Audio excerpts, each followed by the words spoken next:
함께 말씀 나누겠습니다. 오늘 말씀을 보니까 예수님께서 예루살렘에 입성하시고 난 뒤에 자신들의 기득권을 지키기를 원했던 바리새인들과 서기관들이 집요하게 예수님을 공격하고 공경에 빠뜨리려고 하는 것을 우리가 보게 됩니다. 우리가 오늘 말씀을 읽지는 않았지만 예수님께서 예루살렘에 입성하시고 난 다음 많은 사람들이 끊임없이 예수님께 도전하고 예수님의 권위에 대항하는 모습들을 우리가 보게 되죠. 예수님께서는 이들의 이러한 질문들의 중심에, 예수님을 시험에 빠뜨리려고 하는 이들의 이러한 모습들의 중심에는 결국 자신을 높이고 싶어하는 죄의 본성이 있다는 사실을 말씀하시면서 이들이 회칠한 무덤과 같다고 비판을 하십니다. 겉으로는 멀쩡하지만 속은 온갖 악독함이 가득한 회칠한 무덤이라고 예수님께서는 이들을 비판하셨죠. 이들은 자신들의 지위를 드러내기 위해서 일부러 자신의 신분을 드러내는 화려한 옷을 입고 다니며 사람들에게 인사받는 것을 좋아하여 사람들이 많이 모이는 자리에 찾아다닌다고 예수님께서는 말씀하십니다. 누가 봐도 서기관이라는 사실을, 바리새인이라는 사실을, 종교 지도자라는 사실을 알만한 옷을 입고 사람들이 많이 모이는 곳에 찾아다니는 자들이 누구냐? 바로 예수님을 공경에 빠뜨리려고 하는 유대인 장로요 또 종교 지도자들이다라고 주님께서는 말씀하신 것입니다. 하지만 오늘 말씀을 보니까 그들은 오히려 사회적으로 가장 연약한 자들인 과부의 가산을 삼키는 자라고 말씀하시죠. 가장 악독한 자들이지만 가장 인정받고 싶어하는 자들이 바로 당시의 서기관들이라고 예수님께서는 말씀하고 계십니다. 이러한 상황 중에서 예수님께서는 하나님의 성전에서 헌금을 드리는 사람들을 보시게 됩니다. 예수님의 눈에 먼저 들어온 자들은 이 연복에 헌금함에 헌금을 하고 있는 부자들이었습니다. 그리고 곧이어 예수님께서 주목하신 것은 가난한 과부가 드린 두 렙돈이었다고 본문은 말씀합니다. 한 렙돈은 당시 시급의 4분의 1 정도의 액수였다고 합니다. 그렇기 때문에 이 과부가 하나님께 드린 것은 일용직 노동자의 시급의 반 정도가 되는 돈이었죠. 적은 돈이라는 사실을 두 렙돈은 우리들에게 보여주고 있습니다. 그런데 이 광경을 보시면서 예수님께서는 제자들에게 힘을 다해 말씀하십니다. 아주 힘차게 말씀하셨다는 것이죠. 진심으로 말씀을 하신 것입니다. 이 과부가 낸 이 적은 돈이 오늘 그 자리에서 하나님께 헌금을 댄 모든 사람들보다 많다고 말씀을 하신 것입니다. 다시 말해서 부자들보다 이 과부가 더 많이 헌금을 했다는 것이죠. 직역하자면 그렇습니다. 이 과부가 낸 두 렙돈이 이 부자들이 낸 헌금보다 더 많은 헌금이었다는 것이죠. 여기서 우리가 주목해 볼 부분은 본문이 과부가 낸 것처럼 부자가 낸 헌금의 양은 기록하고 있지 않다는 것입니다.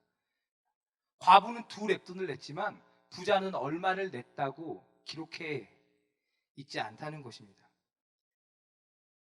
예수님에게 보이는 이 부자들의 모습은 그냥 다만 부자들이 내는 헌금일 뿐이었다는 것이죠. 무슨 말이냐면 이 부자들은 자신들의 부유함을 자랑하듯이 헌금을 할 뿐이었다는 것입니다. 그들이 내는 헌금은 그들이 부자라는 사실을 드러내 보여줄 뿐이었습니다. 앞서 말씀드린 것처럼 서기관들이 자신의 지위를 자랑하며 사람들 앞에서 자신의 신분을, 자신의 지위를 드러내는 옷을 입고 많은 사람 앞에 드러냈던 것처럼 이 부자들도 다만 자신이 부자라는 사실을 드러내는 그와 같은 요량으로 헌금을 내고 있었다라는 것입니다. 하지만 이 과부는 예수님의 표현 그대로 말하자면 자신이 가진 모든 것을 하나님께 드렸습니다.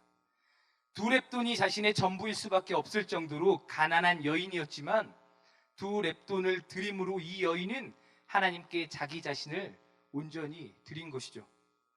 이 적은 돈은 곧 이 여인 전부를 뜻하는 것이었습니다. 또한 그 사실을 예수님께서는 말씀하고 계시는 것이죠. 물론 우리가 이 말씀을 통해서 부자들이 이 두 랩돈보다 적은 돈을 헌금했다고 생각하지는 않을 것입니다. 더 많은 돈을 냈겠죠. 비교도 되지 않을 만큼의 돈을 냈을 것입니다. 하지만 예수님께서 지금 말씀하시는 것이 무엇입니까? 예수님께서 말씀하시는 더 많은 헌금의 의미가 무엇입니까? 세상에서 통용되는 가치로 더 많음을 의미하는 것이 아니라는 것을 우리가 알 수 있죠. 누가 하나님께서 받으실 만한 참된 예물을 드렸는가? 이 부자들과 이 두 랩돈을 낸 이 과부 둘 중에 누가 정말 하나님께서 받으실 만한 헌금을 드렸는가? 주님께서는 말씀하고 계시다는 것입니다. 예수님께서는 부자들이 내는 헌금보다 이 가난한 과부가 낸 헌금이 하나님께서 받으실 만한 헌금이라고 말씀하고 계시는 것이죠. 부자들이 아무리 많은 돈을 헌금함에 드렸다 할지라도 부자들이 낸 헌금보다 이 두 랩돈을 낸 과부의 헌금을 하나님께서 기쁘게 받으셨다고 주님께서는 말씀하신 것입니다. 이 부자들의 문제점이 무엇입니까? 그들의 헌금은 고작 그들이 부자라는 사실을 드러내는 것에 그 목적이 있을 뿐이라는 것이죠. 예수님께서는 서기관들을 비판하시면서 자신을 자랑하는 것에 급급한 자들이라고 말씀하십니다.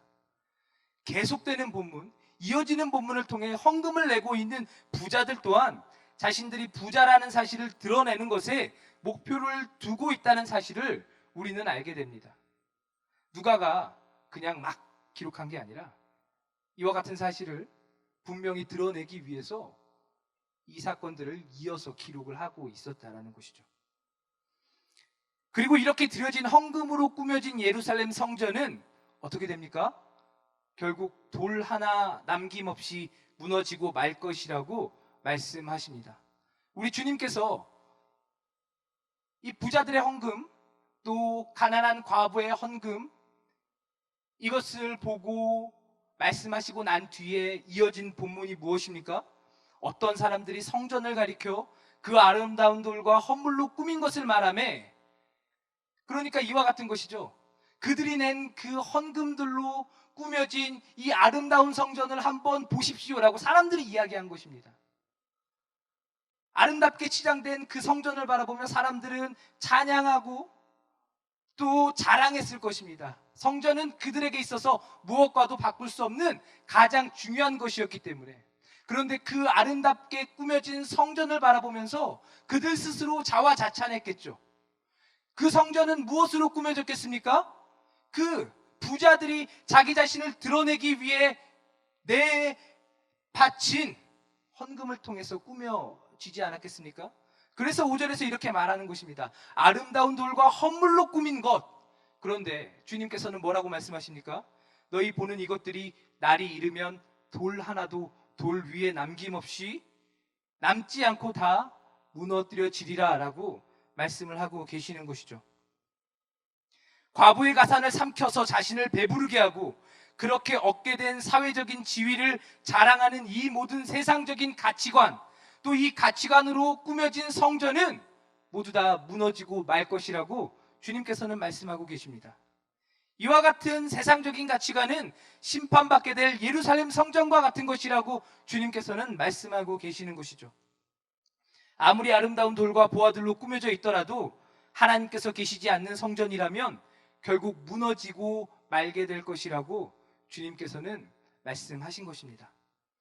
하지만 이 과부가 낸 두 랩돈의 헌금은 세상적인 가치로 보면 과부인 그녀가 그것밖에 가지고 있지 못한 가난한 사람이라는 사실을 드러내 보여줄 증표에 불과할지 모르지만 저거밖에 안 되는 가난한 사람이라는 사실을 드러내 보여줄 표식이 될 수밖에 없겠지만 하나님의 시선으로 보면 성전에 있는 모든 사람보다 그녀가 부유한 사람이라는 사실을 보여주는 증거였다라는 것입니다. 이 가난한 과부는 하나님이 자신의 전부라는 사실을 알았기 때문에 보잘것없지만 그럼에도 자신의 전부인 두 랩돈을 하나님께 드릴 수 있었습니다. 주님께서 말씀하시죠. 그 두 랩돈이 그 여인의 전부라고 말입니다. 여러분, 우리가 가지고 있는 전부를 주님께 드릴 수 있습니까? 드릴 수 있습니까? 그게 아무리 작은 돈이랄지라도 그게 내 전부라면 그것을 주님께 드릴 수 있겠습니까? 드리기 어렵죠. 그것을 드리고 나면 아무것도 남지 않는데 어떻게 드릴 수 있습니까? 그런데 이 과부는 어떻게 이 두 렙돈을 주님께 아낌없이 드릴 수 있었겠습니까?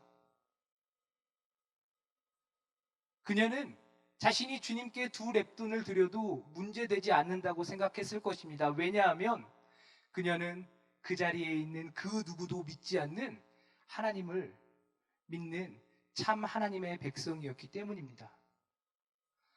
그 자리에 있는 많은 부자들은 자기 자신을 드러내기 위해 헌금을 이용했지만 이 과부는 진실로 하나님만이 나의 전부라는 사실을 고백하는 믿음을 가지고 있었기 때문에 자신이 가지고 있는 것으로 내 모든 것이 하나님의 것입니다라고 고백할 수 있었던 것이죠. 비록 두 렙돈이지만 자신의 전부를 하나님께 드려도 그것이 그녀에게 문제가 되지 않는 것은 세상의 모든 것을 가지고 계신 하나님을 그녀는 붙들고 있었기 때문인 것입니다. 오늘 우리는 본문을 통해서 표면적으로는 하나님께 합당한 헌신이 무엇인지, 더불어서 진정한 부유함은 또 무엇인지, 결과적으로는 하나님께서 우리에게 원하시는 것이 무엇인지를 살펴보게 됩니다. 사랑하는 성도 여러분, 하나님께서 우리에게 원하시는 것이 무엇입니까? 그것은 다름 아닌 우리의 마음이라는 것입니다. 그렇습니다. 하나님께서 우리에게 원하시는 것은 다름이 아니라 하나님을 향한 우리의 순전한 마음이라는 사실을 오늘 본문은 우리들에게 교훈하고 있습니다. 하나님이 우리에게 원하시는 것은 많은 것이 아니죠. 하나님이 우리의 모든 것이라는 사실을 믿는 우리의 마음을 하나님께서는 오늘 우리에게 원하시는 것입니다. 하나님만이 나의 전부라는 사실을 고백하는 믿음을 하나님께서는 원하시는 것입니다. 아무리 많은 예물로 하나님께 나아가고 모든 시간을 바쳐서 교회를 섬긴다고 해도 하나님께서 원하시는 이 마음이 없다면 그 사람에게서 드려지는 어떠한 것도 하나님께는 가치 없는 것에 불과하다는 사실을 오늘 말씀을 통해 우리는 주목해야 합니다. 우리가 어떠한 삶의 모습으로 사람들에게 칭찬을 받는다 할지라도 그 가운데 하나님을 향한 순전한 마음이 없다면 그것은 하나님께서 받으실 만한 예배가 될 수 없다는 것이죠. 오늘 낮예배 때 귀한 말씀을 들었는데 하나님과 동행하는 것은 겉으로 드러나는 모습 이면에 하나님이 나의 전부라는 믿음의 고백을 바탕으로 이루어지는 이 순전한 마음이 있어야 한다는 사실을 우리는 오늘 본문을 통해서 다시 한번 주목하게 되는 것입니다. 부자들이 자신이 부자라는 사실을 알 수 있도록 많은 예물을 드렸습니다. 그가 바친 예물은 하지만 가난한 과부가 드린 두 렙돈에 미치지 못했다고 주님께서는 말씀하시죠. 오히려 이렇게 드려진 예물로 꾸며진 성전은 돌 위에 돌 하나 남김없이 모두 무너지게 되고 말 것입니다. 이러한 사실은 성경의 곳곳을 통해 우리들에게 확실하게 증거됩니다. 이사야는 이스라엘 백성들의 범죄가 하나님께 예배하지 않음에 있다고 말하지 않았습니다. 오늘 오전에도 우리가 함께 살펴봤지만 1장 11절 이하를 살펴보면 오히려 그들이 하나님께 드리는 무수한 제물이 오히려 하나님을 견디지 못하게 만든다고 우리 주님께서는 말씀하셨습니다. 그 이유가 무엇이겠습니까? 그것은 이스라엘 백성들이 하나님을 향한 마음 없이 하나님께 보이러 나오고 있기 때문이었던 것입니다. 성전의 마당만 밟고 돌아가는 자들, 하나님을 예배하기를 원하는 마음 없이 다만 보이러 나오는 자들, 그들이 아무리 많은 동물의 제사를 하나님께 올려드린다 할지라도 하나님께서는 그것을 역겨워하실 뿐이라고 이사야는 말씀을 하고 있습니다. 또 예수님은 무엇이라고 말씀하십니까? 어려서부터 모든 율법을 지킨 부자 청년에게 재물을 모두 팔아서 가난한 자들에게 나눠주고 주님을 쫓으라고 말하지 않으십니까? 중요한 것은 주님을 위해 모든 것을 팔 마음이 있느냐는 것입니다. 주님을 내가 가지고 있는 것보다 더 귀히 여기겠느냐라는 것이죠. 내 모든 것을 팔아서라도 주님을 붙잡을 마음이 있느냐라는 것입니다. 그 청년의 문제는 어디에 있습니까? 다름이 아니라 주님을 쫓을 마음이 준비되어 있지 않았다는 데 있죠. 주님보다 자신이 가지고 있는 것을 더 사랑한 것에 그 문제가 있었다라는 것입니다. 하나님은 하나님을 향한 마음이 없는 우리의 어떠한 것도 받지 않으시는 분이십니다. 그것이 세상과 맞먹는 가치에 재활할지라도 하나님은 절대 받지 않으십니다. 그러나 하나님을 향한 마음으로 드려지는 것은 그것이 아무리 보잘것없고 초라한 것이랄지라도 하나님께서 그것을 기뻐 받으시고 그것이야말로 하나님께서 받으실 만한 것이라고 우리들에게 칭찬해 주시는 것입니다. 하나님께서 정말 우리에게 원하시는 것이 하나님을 향한 진실한 마음이라는 오늘 말씀을 통해 우리는 몇 가지 사실을 주목해야 합니다. 먼저는 하나님께서 우리에게 주목하시는 것이 우리의 조건은 아니라는 사실입니다. 하나님이 우리에게 주목하시는 것이 우리의 조건이 아니라는 것, 우리 반드시 명심해야 합니다. 하나님께서 받으실 만한 헌신은 외적인 기준이나 조건에 의해 결정되는 것이 아니라 헌신하는 우리의 마음에 달려있다고 성경은 말씀합니다. 하나님께서는 사람들에게 보여지는 것에 관심을 가지시는 것이 아니라 하나님만이 보실 수 있는 것에 관심을 가지신다는 사실 믿으시기를 바랍니다. 하나님께서는 사울을 대신할 이스라엘의 왕을 찾는 사무엘에게 말씀하십니다. 나의 보는 것은 사람과 같지 아니하니 사람은 외모를 보거니와 나 여호와는 중심을 보느니라. 아멘. 하지만 우리는 하나님을 향한 헌신을 말할 때 외부적인 조건들을 먼저 말하고 생각하는 경향이 있죠. 물론 하나님께 더 좋은 것, 더 훌륭한 것을 드리기를 원하는 것은 결코 나쁜 것이 아닙니다. 잘못된 것이 아니죠. 하지만 외적인 것들을 중요하게 여기는 이면에 사람들에게 보이는 자신의 모습에 대한 관심이 있다면 그것은 문제가 되는 것입니다. 내가 어떤 사람인지를 사람들에게 나타내고 인정받기 위해 세워지는 조건들과 그 조건들을 기초로 하나님의 영광을 말하는 곳에 하나님은 계시지 않는다는 사실을 우리는 반드시 명심해야 할 것입니다. 특히 우리나라는 체면을 중요하게 여기죠. 사람들에게 보여지는 것을 중요하게 여기지 않습니까? 그러한 우리의 문화는 하나님을 섬기는 것과 나를 섬기는 것에 혼동을 가져다 주기 쉽다는 사실 우리가 주의해야 합니다. 때로 우리가 이렇게 말합니다. 그래도 헌신이라고 말하려면 이 정도는 해야지. 이런 말씀 들어보셨죠? 들으셨잖아요. 들어보셨을 것 같아요. 여기서 말고. 네. 사랑하는 성도 여러분, 여기서 말하는 이 정도의 기준은 누가 정합니까? 여기서 말하는 이 정도는 돼야지의 그 기준은 어떻게 정해지는 것입니까? 이러한 우리들의 모습 이면에는 나의 섬김을 받으셔야 하는 하나님보다는 사람들에게 보이는 자신의 모습에 더 관심이 있을 수 있다는 것을 우리는 잊지 말아야 합니다. 두 번째로, 그렇기 때문에 우리는 하나님께 지금 즉시 우리의 마음을 드려야만 합니다. 종교개혁자 칼빈 목사님이 있습니다. 제네바에서 목회를 했던 종교개혁의 한 축을 담당했던 옛날 사람인데, 그가 제네바에서 목회를 할 때 제네바 의회의 사람들이 이 칼빈을 미워해서 추방을 했었습니다. 그런데 그렇게 추방이 되고 난 뒤에 다시금 이 칼빈 목사님을 찾았어요. 그래서 칼빈과 절친한 파렐이라는 사람을 통해서 칼빈을 계속해서 회유하고 다시금 제네바로 돌아올 것을 촉구했습니다. 자신이 추방당했던 제네바로 돌아가기로 칼빈이 결단하고 난 뒤에 자신을 제네바로 돌아오도록 독려한 파렐에게 칼빈은 편지를 쓰며 다음과 같이 말했다고 합니다. 내 마음대로 선택할 수 있다면 나는 당신의 충고를 따르는 쪽을 선택하지 않을 것입니다. 그보다 내가 더 받아들이기 어려운 것은 없을 것입니다. 그러나 나는 나 자신의 것이 아니라는 것을 잘 알고 있습니다.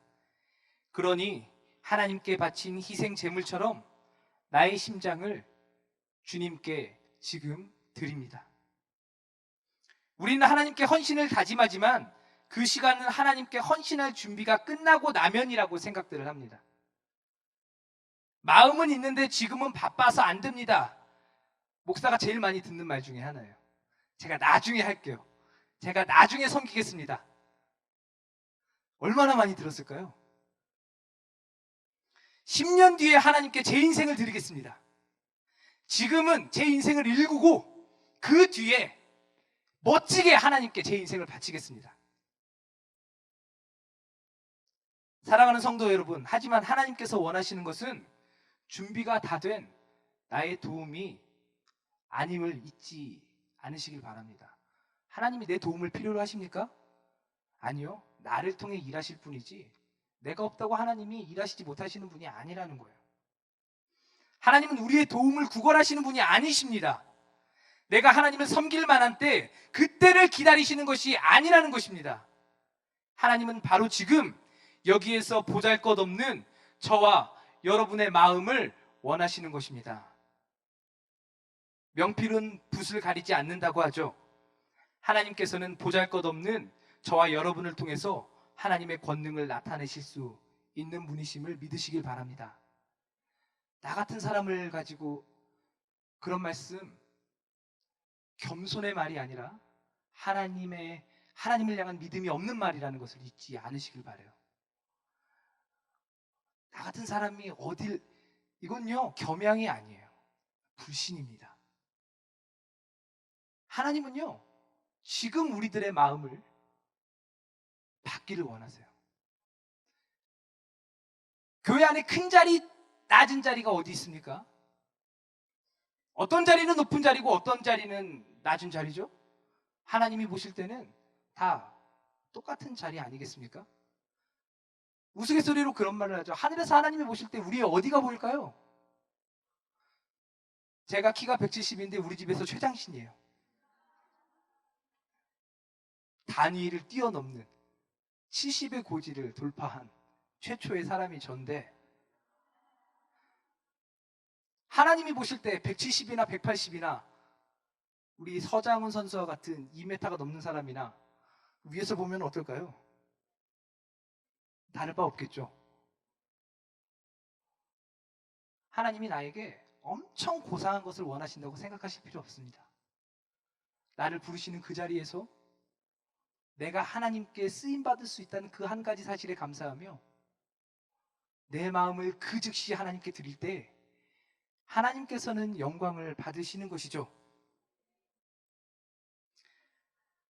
하나님은 우리의 조건을 보시지 않고 우리의 마음을 보십니다. 우리의 조건이 하나님을 영화롭게 한다는 착각을 버리고 하나님의 부르심에 즉각적으로 순종하는 것만이 하나님을 영화롭게 한다는 사실을 우리는 깨달아야 합니다. 하나님은 바로 지금 하나님께 드려진 우리를 통해 하나님의 일을 이루시는 분이십니다.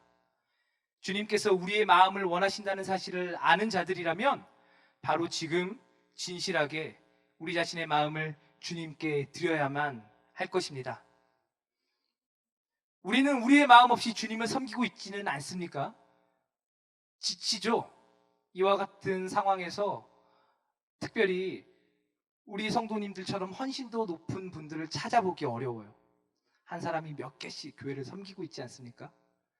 우리 사랑하는 우리 지체는 하루 종일 또 건반을 쳐서 손목이 아프기도 하다고 하는데 얼마나 많은 헌신을 우리 모두가 보이고 있습니까? 하지만 거기에 하나님을 향한 마음이 없다면 그 모든 수고는 결코 하나님께 올려질 만한 것이 되지 않는다는 사실을 우리는 주의해야 할 것입니다. 우리 인생의 주인, 우리 영혼의 주인이 하나님이라는 사실을 기억하시기를 바랍니다. 오늘 이 시간 주님만이 우리의 모든 것이며 주 없인 단 하루도 살 수 없다고 고백하는 이 두 렙돈을 하나님께 드린 과부와 같이 우리의 마음을, 우리의 삶을 하나님께 드리는 자들 우리 모두 되시기를 주님의 이름으로 축원합니다.